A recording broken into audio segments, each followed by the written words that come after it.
Vamos para a farinha de trigo. Primeira coisa que você vai procurar vai ser a farinha de trigo tipo 1. Ah, tia Lila, qual é a marca melhor? Gente, não tem a marca melhor. Você vai procurar a marca que tem na sua cidade e procura lá tipo 1. Procurou tipo 1? Ok, certo? Tia Lila, eu vou trabalhar com a farinha de trigo com fermento ou sem fermento? Farinha de trigo sem fermento. Vamos lá. Por que eu não preciso de fermento na minha massa da farinha de trigo, na minha massa de bolo de rolo? Primeiro, porque eu não quero uma massa alta, eu não vou trabalhar com a massa fofa, certo?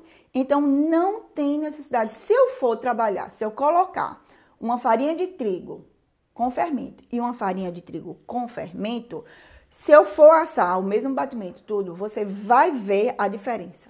A farinha de trigo com fermento, lógico, já está dizendo, o fermento é para dar volume, para dar maciez, para dar volume à massa. Então, a minha massa com a farinha de trigo com fermento, ela vai ficar numa espessura, eu posso dizer assim, de um dedo. Ela vai crescer, certo?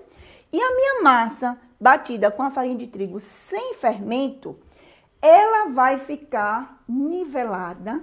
No que eu colocar no forno, ela vai assar por igual, mas baixinha. Ela vai assar imediatamente. Ela não vai crescer. E a função do bolo de rolo, da massa do bolo de rolo, é exatamente essa. Não precisa, eu não quero massa fofa, eu não quero massa alta.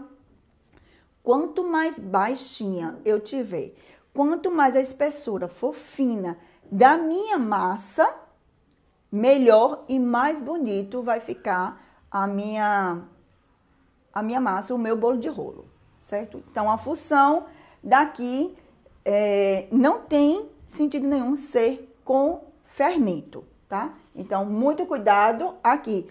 2 dicas. Farinha de trigo tipo 1, porque é uma farinha de trigo que é mais usada realmente para bolos, tá?